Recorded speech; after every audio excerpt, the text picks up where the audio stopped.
Nasi goreng ng tito ni Neneng B sa Imus, Cavite. Ako yung nawawalang tito ni Neneng B. Na mahigit 700 na styro lang naman ang nauubos sa isang araw. Sa isang araw, bossing, nakakailang nasi goreng ka? Siguro, sir, siguro 500 to 600 to 700 ngayon, baka mag 1,000 na tayo. Na styro? Oo.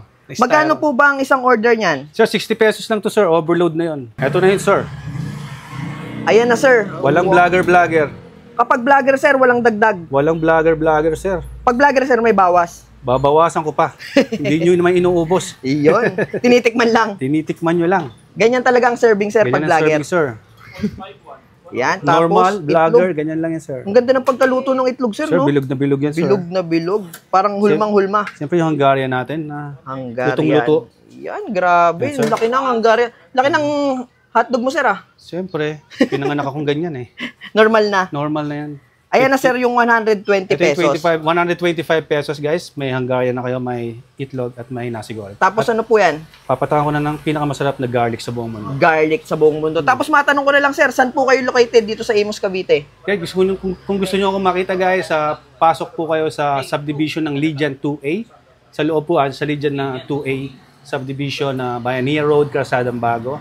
Na nasa side po kami ng shawarma shack and vape shop. Nasa gitna po si Dodong. Anong oras po kayo nag-open dito? Usually open kami, guys, ng 8 o'clock in the morning hanggang alas 12 ng gabi. Monday to Sunday po yun? Monday to Sunday, guys. Sige po, titikman ko na po itong inyong pangmalakasang overload nasi goreng. Masarap yan.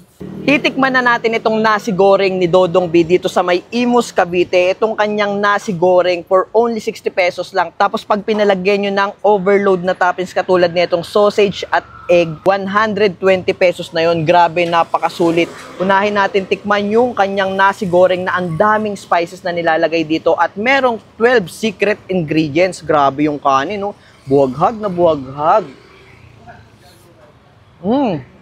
Malasang malasa.